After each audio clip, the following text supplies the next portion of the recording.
ॐ ह्रीं नमो उवध्यायानम् ॐ ह्रीं नमो लोये सब्बसाहूनम् ॐ ह्रीं नमो अर्हन्तानम् ॐ ह्रीं नमो सिद्धानम् ॐ ह्रीं नमो आयर्यानम् ॐ ह्रीं नमो उवध्यायानम् ॐ ह्रीं नमो लोये सब्बसाहूनम्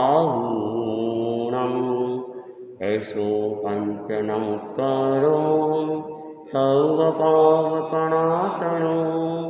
मङ्गलानं च सर्वेशं परमं हवै मङ्गलं परमं हवै मङ्गलम्।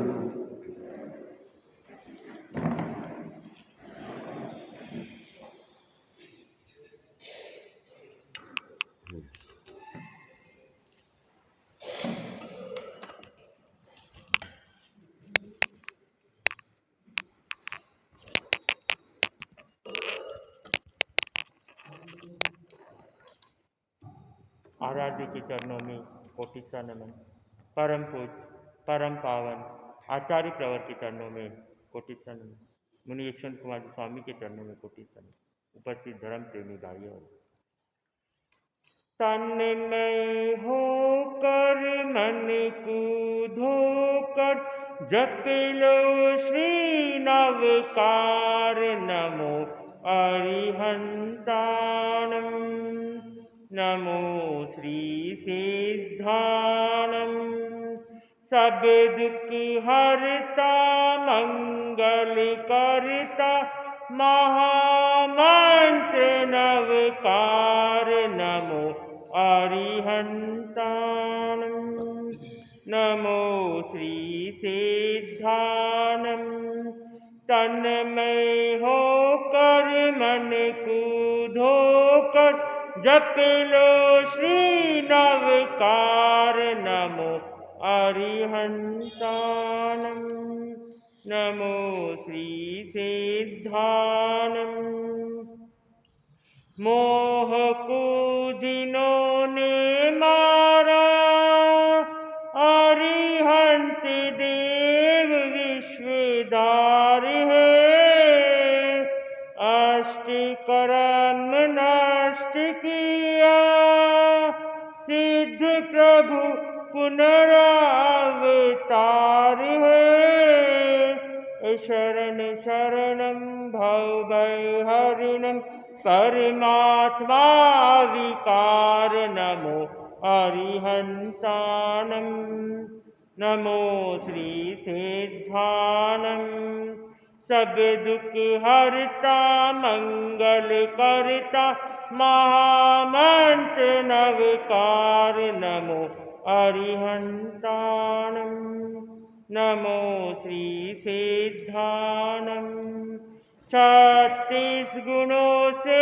शोभित होते महान धर्माचार्य है आगम प्रवक्ता पावन उपाध्याय होते अनिवार्य है दिव्य दिवाकर गुण रत्नाकर धर्म संग आधार नमो आयर्याणं नमो वज्रायाणं तन्मय होकर मन को धोकर जप लो श्री नवकार नमो अरिहंताणं नमो श्री सिद्धाणं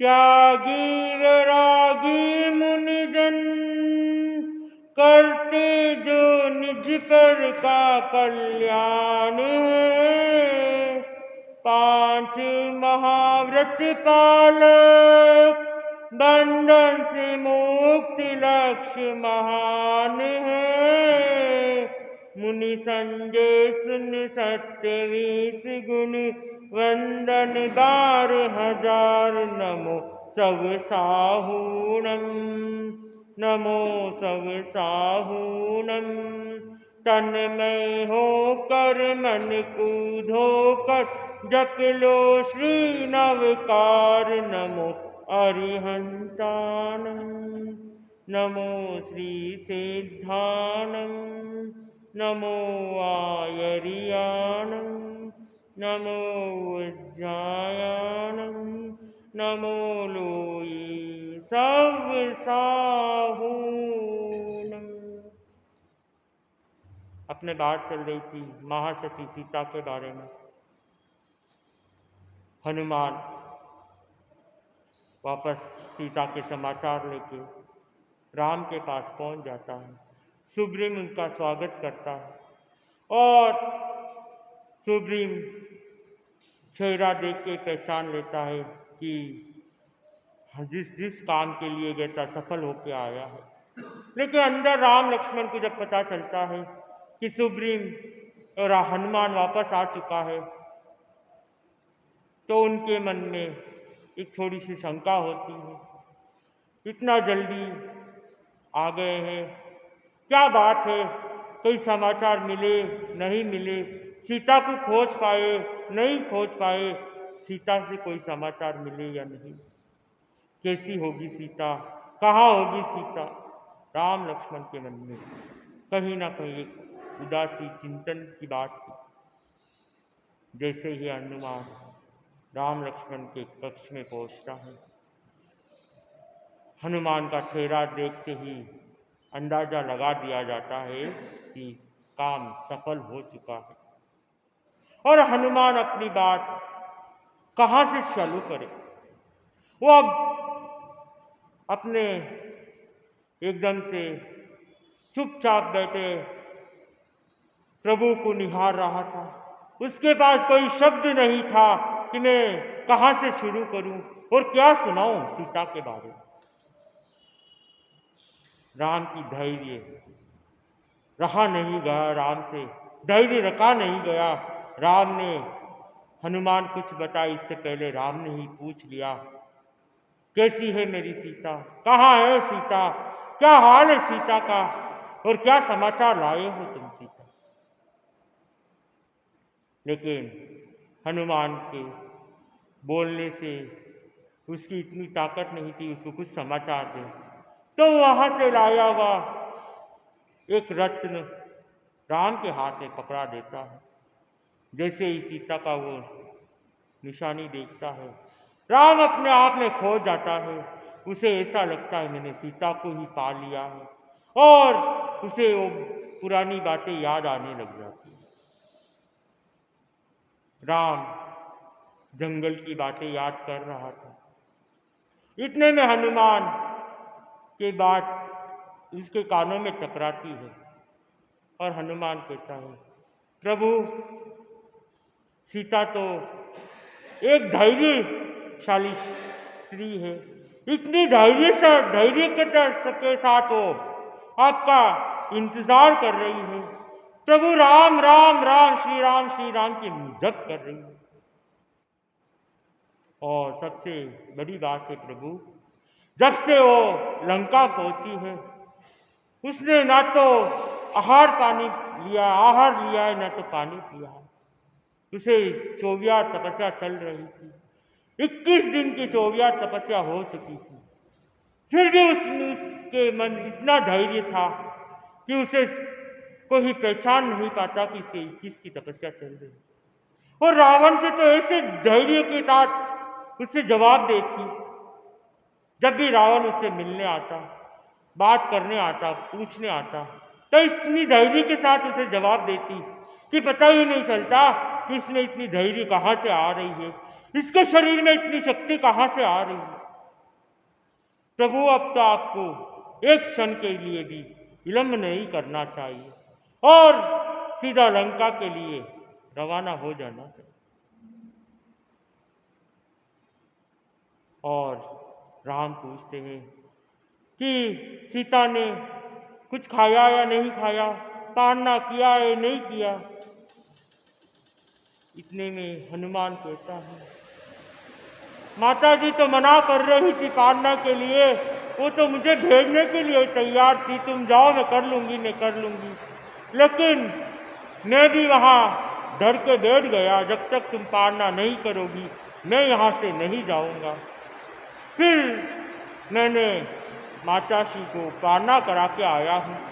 उन्होंने 21 की तपस्या कर 22वें दिन पारना किया है। और प्रभु अब आप अगर देरी करोगे, उसकी धैर्य की कोई सीमा पार हो चुकी है, अब वो धैर्य रखना उसके लिए बहुत कठिन है। आप विलंब नहीं करें, आप जल्दी से जल्दी लंका की तरफ जाने की तैयारी करें।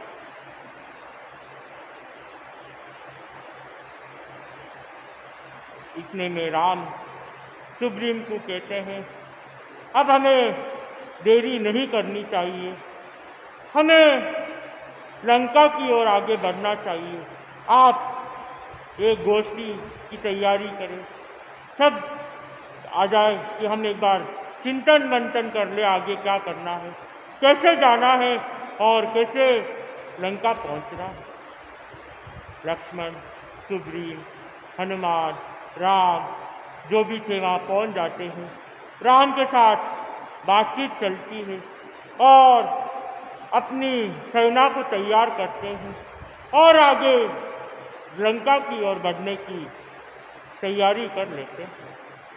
हनुमान उनके बाद बात करता है, प्रभु मैंने जैसे ही लंका के लिए यहाँ से गया था तो मैंने रास्ते में जितने भी राज्य आए उनसे सब बात करके गया हूँ, सब अपना साथ देने के लिए तैयार है और उनकी सेना भी अपने साथ चलेगी। प्रभु राम फरमाते हैं, तुमने बहुत अच्छा काम किया है, अपनी सेना और दुगनी हो जाएगी तो हमें युद्ध करने में कठिनाई नहीं होगी। तो फिर वो राम के सामने सब लंका की ओर कदम बढ़ जाते हैं और जैसे जैसे राज्य आता है उनसे मिलते जाते हैं और आगे अपनी सेना को बढ़ाते हुए लंका की ओर आगे बढ़ते हैं। अब जैसे ही लंका की ओर आगे बढ़ते हैं, समुंदर का किनारा आ जाता है और ये लंबा समुंदर पार करना ये तो कोई बस की बात नहीं थी। अब राम चिंतन करता है कि अब इस समुंदर को कैसे पार करें। राम के मन में कोई जिज्ञासा नहीं थी, वो जानता था कि समुंदर हम पार कर सकते हैं, लेकिन मैं समुंदर सीधी तरह से मान जाए तो समुंदर देव की याद करता हूँ। राम अपने ध्यान मुद्रा में बैठ के समुंदर देव को याद करता है। समुंदर देव प्रकट होते हैं और समुंदर देव से कहता है, हमें यहाँ से लंका जाना है, समुंदर को पार करना है।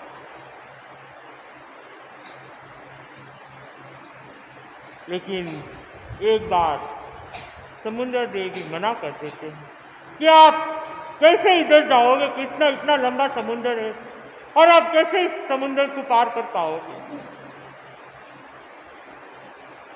ये कठिन काम है। तो राम कहता है, अगर तुम सीधी तरह से आज्ञा नहीं देते हो तो मैं समुंदर को ही सुखा देता हूँ, इस पानी को ही सुखा देता हूँ और हम समुंदर पार कर जाएंगे। इतने में समुंदर देव कहते, आप ऐसा काम मत करिए, मैं तुम्हें समुंदर पार करने का एक रास्ता दिखा सकता हूँ और आप इधर पत्थर डालिए, मैं इसका सेतु बना देता हूँ, आप उस सेतु से समुंदर पार कर पाओगे। अब हनुमान और उनकी पूरी सेना पत्थर जोड़ने में लग जाती है और पत्थर के ऊपर राम राम लिख के, श्री राम लिख के समुंदर में डाले जा रहे हैं और समुंदर देव उस सेतु बनाने में सहायता कर रहे हैं। राम के मन में भी एक बात आती है, क्यों नहीं मैं भी इनकी सहायता करूं, मैं भी श्री राम लिख के मैं भी पत्थर डालूं। तो श्री राम लिख के एक पत्थर राम जी भी डालते हैं, लेकिन उनका पत्थर तो अंदर डूब जाता है। ये देखते हैं राम, क्या बात हो गई, ये श्री राम लिख के डाल रहे, इनके तो पत्थर तैर रहे हैं, लेकिन जैसे ही मैंने डाला मेरा पत्थर तो डूब गया, क्या बात है, ये तो आश्चर्य की बात हो गई। फिर वापस एक बार श्री राम लिख के डालते हैं तो वो पत्थर भी डूब जाता है समुद्र में। फिर हनुमान से पूछते हैं कि हनुमान क्या बात है, जब तुम डालते हो तो वो पत्थर तैर रहा है और जब मैं डाल रहा हूं तो वो पत्थर डूब रहा है। तो राम कहते हैं, हनुमान कहता है राम को, प्रभु हम आपके भक्त हैं, हम आपकी पूजा करते हैं और आप अपने नाम की पूजा कैसे कर सकते हो? हम आपके भक्त हैं, इसलिए वो पत्थर तैर रहा। आप कष्ट नहीं करें, आप विराट जाए और एक काम हमें करने दे कि हम जल्दी से जल्दी इस समुद्र को पार करना चाहते हैं। और उनका काम बहुत जल्दी से शीघ्र से खत्म हो जाता है और एक लंबा सेतु बन जाता। जैसे ही सेतु बन जाता है, राम लक्ष्मण सुग्रीव हनुमान उनकी पूरी सेना उस सेतु को पार करते हुए लंका पहुंच जाती। लंका पहुंचने के बाद अपनी रहने की व्यवस्था और सब हनुमान देखता है, वो पहले से सब जानकारी करके आया था, कहाँ रुकना है, कैसे रुकना है, कितने दिन की है, ये सब अपनी योजना बना के आया था। हनुमान उस स्थान से लेके चला जाता है और वहाँ रहने की व्यवस्था की जाती है। और जैसे ही रावण के गुप्तचरों को पता चलता है कि राम लक्ष्मण यहाँ पहुंच चुके हैं, तो वो घबराते हुए लंका की ओर बढ़ जाते हैं और राजसभा में पहुंच के रावण को ये सूचना देते हैं कि राम लक्ष्मण लंका की धरती पे पहुंच चुके हैं। जो रावण सपने में भी कल्पना नहीं कर सकता था कि इतना बड़ा समुद्र पार करके राम लक्ष्मण वो यहाँ तक पहुंच सकते हैं, उसकी कान पे विश्वास नहीं हुआ। लेकिन क्या करें, विश्वास करना पड़ता है कि इनके गुप्तचर इतने विश्वासी थे कि वो कभी गलत समाचार नहीं लाते थे, तो विश्वास करना पड़ा। फिर भी रावण एक बार पूछता है, क्या तुम कह रहे हो ये बात सही है कि राम लक्ष्मण यहाँ पहुंच चुके हैं? तो गुप्तचर कहते हैं, एकदम सही बात है, राम लक्ष्मण यहाँ पहुंच चुके हैं और अपना डेरा जमा चुके हैं और उनके साथ बहुत लंबी चौड़ी सेना भी है और हनुमान सुग्रीव भी उनके साथ में। ये बात सुनते ही रावण को चिंतित हो जाता है कि जो कल्पना मैंने नहीं की थी वो घटना यहाँ घट चुकी है, राम लक्ष्मण यहाँ आ चुके हैं। अब रावण सभा में बैठा ही था, इंद्रजीत को कहता है कि हमें युद्ध की तैयारी करनी चाहिए और हमें अभी राम लक्ष्मण से युद्ध करना पड़ेगा। और रावण चिंतन करता है कि जब हनुमान यहाँ आया था तभी अंदाजा लगाया जा सकता था कि जब एक हनुमान यहाँ आ सकता है तो राम लक्ष्मण को जरूर आ सकता था। लेकिन हमने बहुत बड़ी भूल कर दी, जो बात को अनजाने में बातों में टाल दी और आज उनकी इतनी हिम्मत हो गई कि यहाँ तक पहुँच चुके।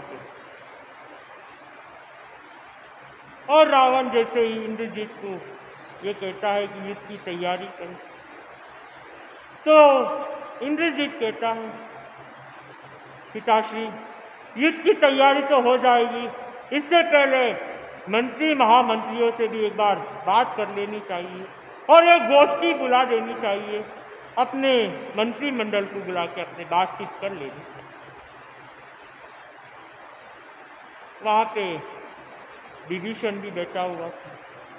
विभीषण को ये बात खर नहीं रही थी, अखर रही थी कि जिस बात का मुझे डर था, विभीषण सोच रहा था जिस बात का मुझे डर था वो बात तो हो चुकी है। राम लक्ष्मण पहुंच चुके हैं और अब यहाँ पे कोई दूसरा रास्ता नहीं दिख रहा है। भैया को इतना समझाने की कोशिश की, लेकिन भैया मानने को तैयार नहीं इस चीज को। अब लंका का तो अंत दिख ही रहा है, फिर भी मुझे कोशिश करनी चाहिए कि भैया को समझा सकूं। क्या पता इस बार भी कुछ बात समझ में आ जाए रावण। वो मन ही मन सोच रहा था और यहाँ पे रावण घोषणा कर देता है कि पूरी मंत्रिमंडल को बुलाया जाए और जल्दी से जल्दी बातचीत करके अपनी युद्ध की तैयारी करी जाए। और उस मंत्रिमंडल की गोष्ठी में विभीषण कुंभकर्ण को भी बुलाया जाता है। जैसे ही गोष्ठी चालू होती है, इससे पहले गोष्ठी चालू हो कुंभकर्ण खड़ा हो जाता है। वो भैया को समझाने की कोशिश करता है कि आप ऐसा कोई काम नहीं करें कि लंका पे आँच आ जाए, कहीं लंका हार नहीं जाए, लंका की हालत बुरी नहीं हो जाए। आप थोड़ी सी चिंतन कर ले, उसके बाद आपको जो निर्णय लेना है वो निर्णय।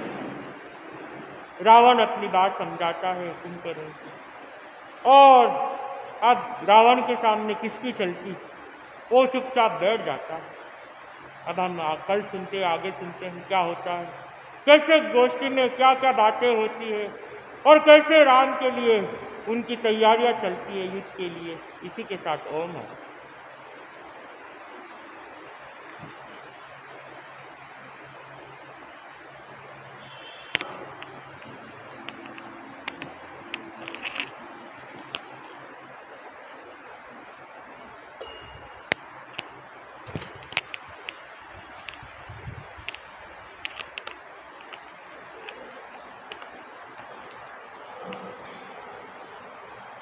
पन्नगेत सुरेन्द्रेत कौशिके पाद संस्पृशि निर्विशेष मनस्काय श्री वीरस्वामिने नमः। वीतराग पुरुष भगवान महावीर को सबक नमः। वीतरागता के महान साधक महातपस्वी युग प्रधान आचार्य श्री महासमंद जी को सबक वंदना। मुनि मोक्ष कुमार जी उपस्थित श्रावक का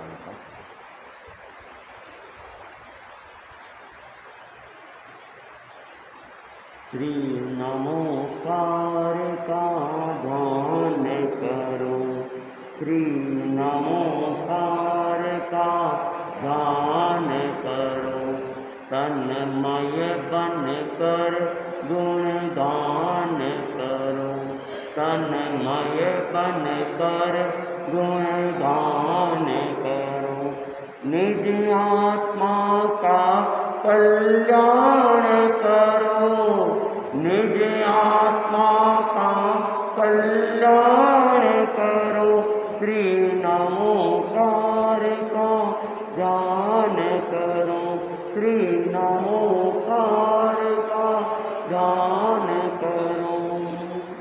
प्रभु अरिहत राग विजेता है, प्रभु अरिहत राग विजेता है, आध्यात्मिक पथ अधिनेता है, आध्यात्मिक पथ अधिनेता है, सर्वज्ञ वचन का ज्ञान करो, सर्वज्ञ वचन का ज्ञान करो, श्री नमोकार का ध्यान करो, श्री नमोकार का ध्यान करो। हे सिद्ध अमर अज अविकारी, हे सिद्ध अमर अज अविकारी, शाश्वत आत्मिक सुख अधिकारी, शाश्वत आत्मिक सुख अधिकारी। स्तवना सरिता में स्नान करो, स्तवना सरिता में स्नान करो, श्री नमोकार का गान करो, श्री नमोकार का गान करो। आचार्य महाव्रत के पालक, आचार्य महाव्रत के पालक, सद्धर्म संग के संचालक, सद्धर्म संग के संचालक, निज से निज की पहचान करो, निज से निज की पहचान करो, श्री नमोकार का ध्यान करो, श्री नमोकार का ध्यान करो। हे उपाध्याय आगम ज्ञाता, है उपाध्याय आगम ज्ञाता, सद्ज्ञान प्रदान प्रवण त्राता, सद्ज्ञान प्रदान प्रवण त्राता। पापों से निज का त्राण करो, पापों से निज का त्राण करो, श्री नमोकार का गान करो, श्री नमोकार का गान करो। मुनि माया ममता के त्यागी, मुनि माया ममता के त्यागी, गंभीर धीर वर वैरागी, गंभीर धीर वर वैरागी। समता रस का सब पान करो, समता रस का सब पान करो, श्री नमोकार का गान करो, श्री नमोकार का गान करो। तन्मय बन कर गुणगान करो, निज आत्मा का कल्याण करो, निज आत्मा का कल्याण करो, श्री नमोकार का गान करो, श्री नमोकार का गान करो। कल चर्चा चल रही थी तीर्थ के बारे में। जैन परंपरा के अंदर भी तीर्थ का बड़ा महत्व है और भगवान महावीर ने साधु, साध्वी, श्रावक और श्राविका इस चतुष्टय को तीर्थ से उपमित किया है और इसकी स्थापना करके ही प्रभु तीर्थंकर कहलाते हैं। जब तक वे इसकी स्थापना नहीं करते हैं तब तक वे भाव तीर्थंकर नहीं बनते हैं, द्रव्य तीर्थंकर ही रहते हैं। द्रव्य तीर्थंकर क्या है पता है किसी को? द्रव्य तीर्थंकर। और द्रव्य तीर्थंकर कौन होता है?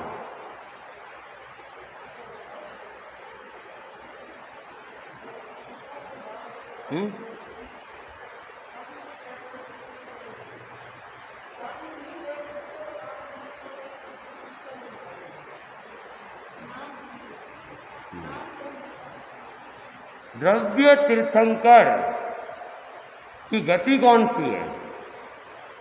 द्रव्य तीर्थंकर की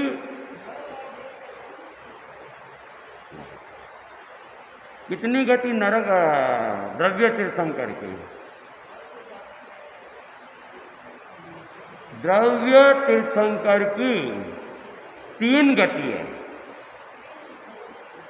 नरक गति, मनुष्य गति और देव गति। द्रव्य तीर्थंकर 3 गतियों में हो सकते हैं। तिर्यंत गति में द्रव्य तीर्थंकर नहीं होते हैं। द्रव्य तीर्थंकर कौन? जिसने तीर्थंकर नाम गोत्र का बंधन कर लिया है, वह द्रव्य तीर्थंकर। और द्रव्य तीर्थंकर का जब नाम गोत्र कर्म का बंधन होता है, उससे पहले उनकी अगर गति का बंधन हो गया है, उनके आयुष्य का बंधन हो गया है, तो वे नरक गति में भी जा सकते हैं। जैसे उदाहरण के तौर पे सम्राट श्रेणिक, जो अभी पहली नारकी के अंदर है, और आने वाली इस भरत क्षेत्र की उत्तरपिणी काल की 24वीं के अंदर जो पहले तीर्थंकर होंगे, लेकिन वर्तमान में नरकगामी जीव है, लेकिन वे द्रव्य तीर्थंकर है, द्रव्य तीर्थंकर। और यहाँ जब जन्म लेंगे तब भी द्रव्य तीर्थंकर, और जब साधना करेंगे तब भी द्रव्य तीर्थंकर, और जब तक तीर्थ की स्थापना नहीं करेंगे तब तक वे द्रव्य तीर्थंकर ही कहलाएंगे। और वासुदेव कृष्ण वे भी यहाँ से 3री नारकी में, सम्राट श्रेणिक तो बाद में गया नरक में, वासुदेव कृष्ण पहले ही चले गए, और उनके भी तीर्थंकर नाम गोत्र का बंधन हुआ, लेकिन होने से पहले ही उनके नारकी के आयुष्य का बंधन हो चुका था। इसलिए वे कहाँ गए? नारकी के अंदर। और नारकी में गए तो सम्राट श्रेणिक से पहले, निकलेंगे बाद में। सम्राट श्रेणिक तो पहला तीर्थंकर बन जाएंगे, और वासुदेव कृष्ण संभवतया 12वां या 13वां संभवतया तीर्थंकर बनेंगे। उसके बीच में कितने कितने तीर्थंकर हो जाएंगे, लेकिन वासुदेव कृष्ण नरक के अंदर ही दुख संवेदना को प्राप्त करते रहेंगे। और तीर्थंकर गोत्र बंधन होने के बाद अगर आयुष्य का बंधन होता है तो वह देवगति का ही बंधन होता है। जैसे भगवान महावीर का जीव 10वें देवलोक से यहाँ पर आए थे, तो तीर्थंकर भगवान, द्रव्य तीर्थंकर भगवान नरक गति में भी, देवगति में भी और मनुष्य गति में तो होते ही है, क्योंकि जब मनुष्य बनेंगे, साधना करेंगे, तब तक द्रव्य तीर्थंकर है। और भगवान महावीर, उन्होंने वैशाख शुक्ला दशम के दिन केवल ज्ञान को प्राप्त कर लिया। केवल ज्ञान प्राप्त हो गया, लेकिन तीर्थंकर नहीं हुए। सर्वज्ञ तो हो गए, लेकिन तीर्थंकर नहीं हुए। उन्होंने प्रवचन भी दिया, लेकिन वो प्रवचन, पहला प्रवचन किसके बीच में दिया? देवताओं के बीच में दिया। और भगवान सर्वज्ञ है, जानते हैं प्रवचन तो दे रहा हूँ, लेकिन इस प्रवचन की कोई निष्पत्ति नहीं है। लेकिन तीर्थंकरों के लिए तो ये नियति है, उनको प्रवचन देना है, वह निष्पत्ति हो या नहीं हो, जो भी परिषद हो उसके बीच में।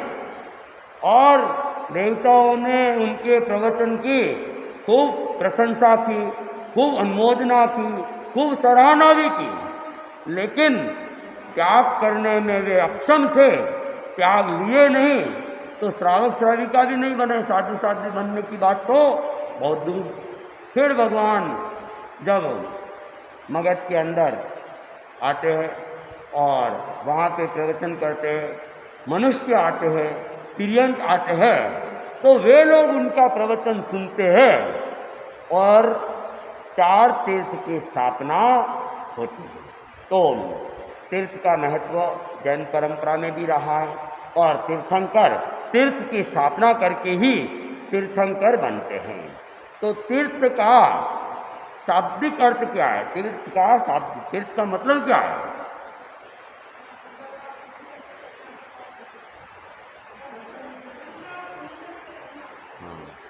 तीर्थ का जो शाब्दिक अर्थ किया गया है, तीर्थ घट्टाउ तारेम्बु, तीर्थ अर्थात घाट, वह स्थान जो आसानी से, जहाँ से पानी भरा जा सकता है, स्नान करने वाला आसानी से स्नान कर सकता है और गाय भैंस इत्यादि पशु पक्षी जहाँ आसानी से पानी पी सकते हैं, उस घाट को तीर्थ कहा गया है।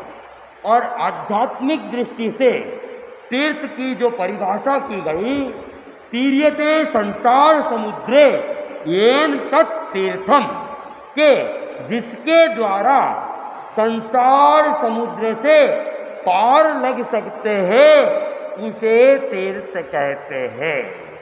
तो साधु साध्वियाँ, श्रावक श्राविका, ये क्या है? ये आध्यात्मिक तीर्थ है और इस तीर्थ के द्वारा व्यक्ति मुक्ति की दिशा में अग्रसर हो जाता है। और कहीं कहीं आगम को भी तीर्थ कहा गया है, क्योंकि अनेक बार आगम के सुक्त भी चोट कर जाते हैं और वे क्या करते हैं? तिरने के कारण बन जाते हैं, मुक्ति के कारण बन जाते हैं। तो जो संसार समुद्र से टहराए, उसे तीर्थ कहा गया है। लेकिन लोग तीर्थ के मूल भावार्थ को तो भूल गए और केवल बाहरी मंदिरों को ही उन्होंने तीर्थ स्थान मान लिया और उसमें ही वे भटकते रहते हैं और वे सोचते हैं हमारा कल्याण हो जाए। ऐसा न तो जैन परंपरा ने माना है और ऐसा सनातन परंपरा भी नहीं मानती। सनातन परंपरा भी जो मानती है वो भाव तीर्थ को ही मानती है और सनातन परंपरा के ग्रंथों के अंदर भी अनेक जगह इनका उल्लेख भी आता है, लेकिन फिर भी उन चीज़ों पे उनका ध्यान जाता नहीं है और केवल बाहरी जो हरिद्वार वगैरह है उन तीर्थों में गोते लगाने की बात चलती रहती है। स्कंद पुराण के अंदर आया हुआ है, पर दारेश को बना सकता पर द्रव्य परांग मुख गंगा प्याह करागत्य मामयम पाविष्यति। तो स्कंद पुराण का ये श्लोक है और जिसमें कहा गया है कि जो पुरुष पर स्त्री और पर द्रव्य से विमुख है, गंगा भी उसकी प्रतीक्षा करती है कि ऐसा पुरुष कब आएगा और उसके द्वारा मैं कब पावन होगी। जिस गंगा के लिए लोग कहते हैं कि गंगा में डुबकी लगाने से सारे पाप धुल जाएंगे, वह गंगा भी यह कल्पना करती है कि ऐसा पुरुष जो पर स्त्री और पर द्रव्य से विमुख है, अनासक्त है, वैसा पुरुष आए और मेरे में स्नान करे तो उसकी वह साधना, वह तपस्या मेरे शुद्धि का भी कारण बन जाए। तो बाहर के तीर्थ नहीं, भीतर के तीर्थ की बात है। महाभारत की घटना तो आप लोगों ने अनेक बार सुनी होगी। महाभारत के अंदर पांडवों और कौरवों का युद्ध हुआ था और भयंकर युद्ध हुआ था। और कहते हैं 18 अक्षौहिणी सेना उस युद्ध के अंदर मारी गई थी। युद्ध समाप्त हो गया, पांडवों की विजय हो गई, लेकिन पांडव लोग उस खुशी को ज़्यादा खुशी के रूप में मना नहीं सके और वे बड़े बेचैन होने लगे, बड़े दुखी होने लगे और सोचने लगे कि देखो, छोटी सी राज्य संपदा के लिए हमने कितने कितने लोगों का संहार कर दिया और भीष्म पितामह जैसे हमारे परदादा पितामह उनको हमने अपने ही हाथों से मार दिया। अरे जिन्होंने हमें शिक्षा दी, दीक्षा दी, हमें योग्य बनाया, वैसे गुरु द्रोणाचार्य और कृपाचार्य को भी हमने अपने हाथों से मार लिया और अपने ही भाइयों को, दुर्योधन आदि अपने ही भाइयों को और भी न जाने कितने कितने स्वजन, कितने कितने रिश्तेदारों को हमने इस छोटे से राज्य संपदा के लिए मार। तो ये सब उनको पीड़ित कर रहा था, दुखी कर रहा था और सोचा इतना हमने पाप किया है तो हमें क्या करना चाहिए, इस पाप की शुद्धि करनी चाहिए। क्या करे? तो उनको कोई रास्ता नजर नहीं आया। तो उन्होंने देखा अपने यहाँ बहुत सारे तीर्थ हैं, इन तीर्थों के अंदर तीर्थ यात्रा करेंगे, दान पुण्य करेंगे तो ये सारे पाप मैल ये हमारे समाप्त हो जाएंगे। और कोई दूसरा रास्ता उनके समझ में आया नहीं, तो उन्होंने तीर्थ यात्रा का चिंतन किया। और भारत में जितने भी तीर्थ हैं, ऐसा माना जाता है कि उत्तर और दक्षिण में मिलाकर मुख्य रूप से 68 तीर्थ माने गए हैं। बाकी छोटे छोटे तीर्थ तो बहुत है और ये भी सनातन परंपरा में माने गए। जैनों के तीर्थों की गिनती तो और फिर अलग है। तो 68 तीर्थ है, उन 68 तीर्थों की यात्रा करी। जैन परंपरा के अंदर भी एक ऐसा मंत्र है जिसके अक्षर 68 है और उस मंत्रों को भी 68 तीर्थ के समान माना गया है। कौन सा मंत्र? 68 अक्षरों का वह मंत्र जिन्हें 68 तीर्थों से उपमित किया गया है। पता है आप लोगों को? हाँ, नमस्कार महामंत्र नमो अर्हंताणम से परमम हवै मंगलम तक 33 और 33 कुल मिलाकर 68 अक्षर है। 33 अक्षर तो पंच परमेष्टि के 5 पदों के और 105 नमस्कारों से परमम हवै मंगलम तक 33 अक्षर कुल मिलाकर 68 अक्षर है। और कहते हैं इसका हर एक अक्षर एक तीर्थ से कम नहीं है। तो उन पांडवों ने चिंतन किया और चिंतन करके वे कहाँ गए? वासुदेव कृष्ण के पास गए और उनको प्रणाम किया और उनको निवेदन किया कि हमने युद्ध के अंदर इतने इतने लोगों को मारा है, हमारी आत्मा कितने पाप कर्मों से मलिन हो गई है, तो अब हम पवित्र होना चाहते हैं और पवित्र होने के लिए तीर्थ यात्रा करना चाहते हैं। वासुदेव कृष्ण ज्ञानी पुरुष थे, लेकिन उन्होंने देखा पांडवों को अभी समझाने का कोई मतलब नहीं होगा, क्योंकि बिना समय कही गई बात व्यक्ति के समझ में नहीं आती और इनको तो युक्ति से समझाना चाहिए। तो वासुदेव कृष्ण ने कहा बहुत अच्छी बात है, आप तीर्थ यात्रा करना चाहते हो तो मेरा भी एक काम करना होगा। पांडवों ने हाथ जोड़ दिया, आपका काम? अरे आपका काम तो हम बड़ी खुशी खुशी बड़े हर्ष के साथ पहले करेंगे, बताओ आपका क्या काम है? तो वासुदेव कृष्ण ने एक तुम्बी मंगवाई और तुम्बी पांडवों के हाथों के अंदर दे दी और कहा जहाँ जहाँ तुम तीर्थ यात्रा करो और जहाँ स्नान करो इस मेरी तुम्बी को भी तुम क्या कर लेना, स्नान करवा देना, इसको भी तीर्थ यात्रा व्यवस्थित करवा देना। तो पांडवों ने कहा कि ठीक है, आपकी आज्ञा का हम पालन करेंगे और इस तुम्बी को भी हम जहाँ भी स्नान करेंगे, जिन तीर्थों में स्नान करेंगे, इसे भी हम स्नान करवा देंगे। और वह तुम्बी लेके वासुदेव कृष्ण की आज्ञा लेके पांडव लोग अब निकल पड़े और जहाँ जहाँ तीर्थों में जाते वहाँ स्नान करते, तुम्बी को भी स्नान कराते। और कहते हैं वे तो एक बार स्नान कर रहे थे, लेकिन तुम्बी को तो प्रत्येक पांडव स्नान करा रहा था। तो कितनी बार हो जाएगी?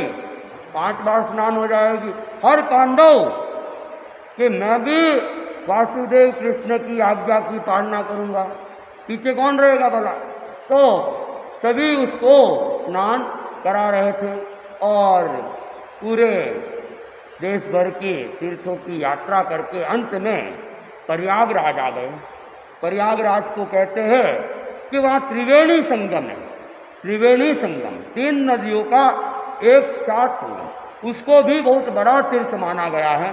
तो वहाँ भी उन्होंने स्नान वगैरह की और तुम्बी को भी स्नान करवाया और फिर वहाँ से लौट के आए तो सबसे पहले वे द्वारका गए वासुदेव कृष्ण के पास कि हमने आपकी आज्ञा की क्या कर दी है, पालना कर दी।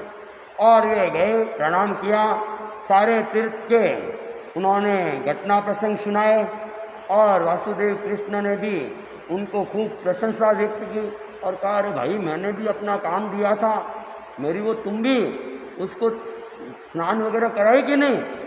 और पांडवों ने कहा आपकी तुम्बी को भी हमने स्नान करा दिए कि कहाँ है? तो उन्होंने उस तुम्बी को सम्मान किसको दिया? वासुदेव कृष्ण को सुपुर्द कर दिया। जब वासुदेव कृष्ण को सुपुर्द किया, वासुदेव कृष्ण ने उस तुम्बी का एक टुकड़ा काटा और उसको मुंह में रखा और मुंह में रखा तो एकदम वो कड़वी लगी और थू थू करने लगे और कहा अरे ये क्या, तुड़वी तो कड़वी है। कबीर जी ने इस घटना प्रसंग को अपने दोहे में, अपने शब्दों में लिखा है, एरे तुमड़ी कड़वी रे भाई सब तीरथ फिर आई, एरे तुमड़ी कड़वी रे भाई सब तीरथ फिर आई, गंगा भी नहाई गोमती भी नहाई अजू न गई करवाई, जिया मांझता क्यों न मनारे जामे अंतर मैल गनारे, जिया मांझता क्यों न मनारे जामे अंतर मैल गनारे, कटुक मन प्रेम छिनारे काया मांझता कौन गुनारे। तो वासुदेव कृष्ण उनको कह रहे हैं आप कहते हो हमने इसको स्नान कराया, लगता है आप स्नान कराना भूल गए, ये तो कड़वी की कड़वी है। तो पांडव लोग कहने लगे कि भगवान ये आप कैसा प्रयास कर रहे हो, ये आप कैसा मजाक कर रहे हो?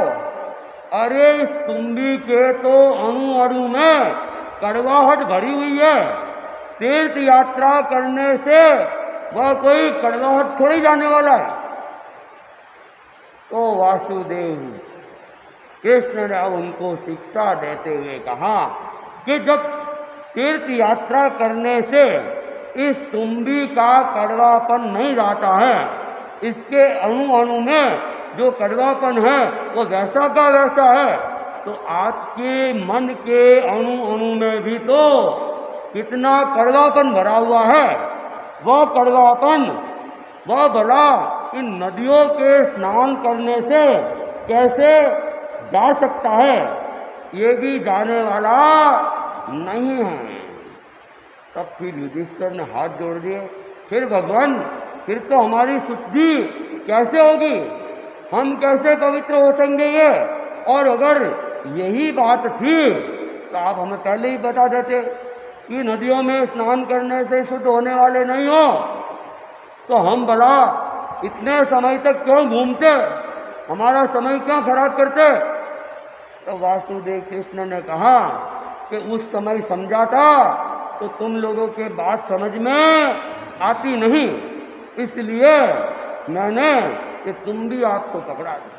जैसे तुम्बी का कड़वापन भी नहीं गया, वैसे आप लोगों के मन का कड़वापन भी जाने वाला नहीं है।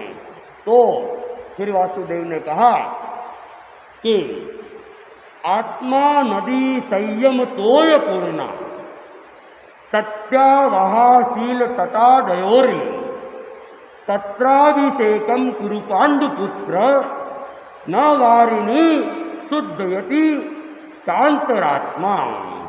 कि हे पांडुपुत्र, आत्मा ही क्या है, नदी है, और संयम जो है वह जल जो है वह संयम का प्रतीक है, और इसके अंदर सत्य का वेग निरंतर प्रवाहित है, और शील और सदाचार ये इसके तट है, और दया की उर्मियाँ इसमें निरंतर प्रवाहित होती रहती है।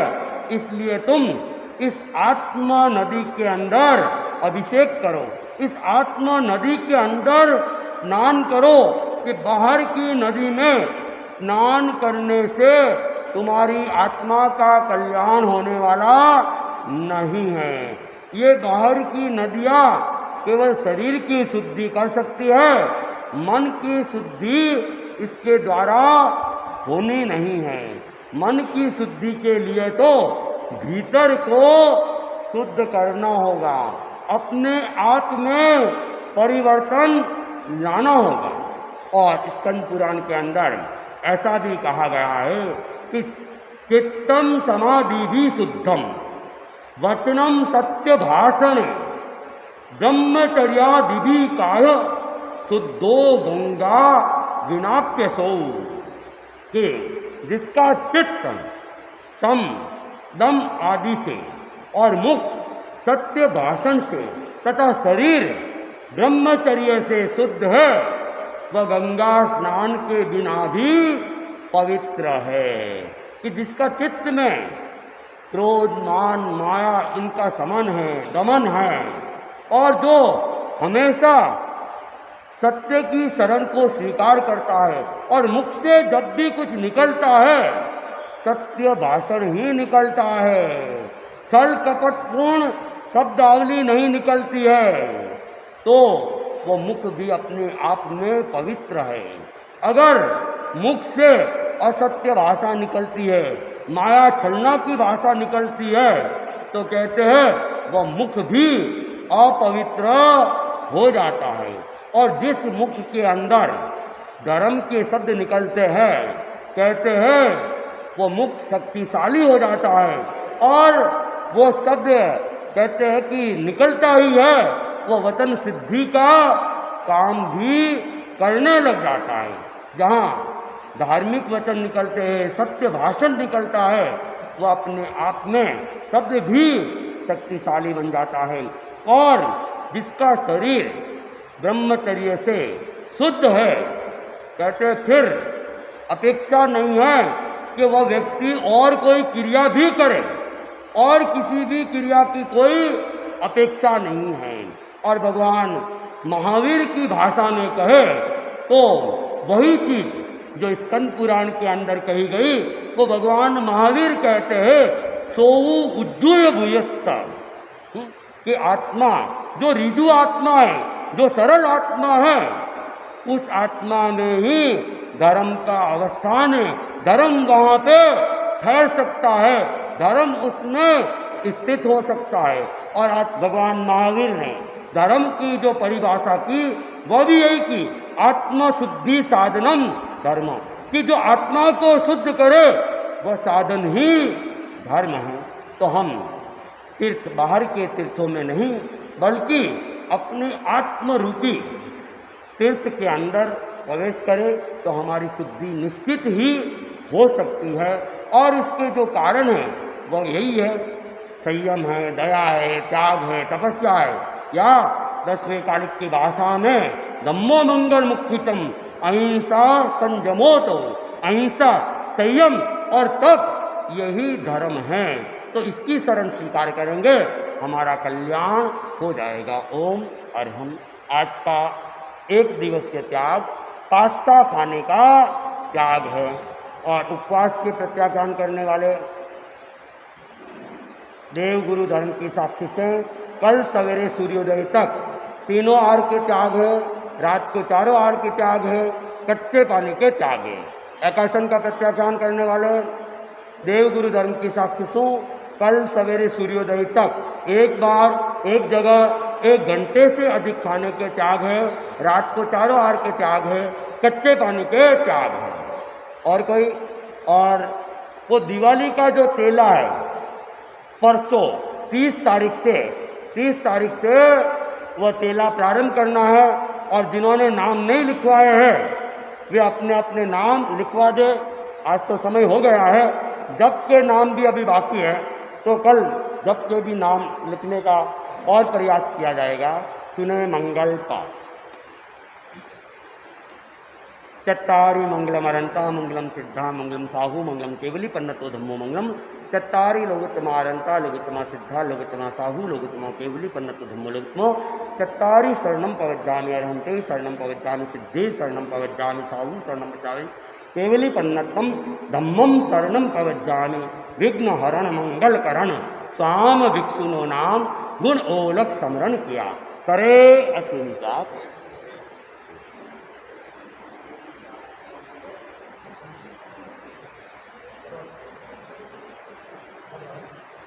हाँ साहब, ये साहब राजू ओम। हाँ नंदी, हाँ सभी कंकला जी।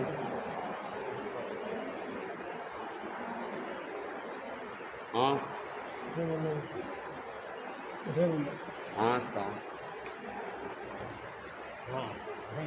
जय साहब गौतम जी। हाँ मदन जी।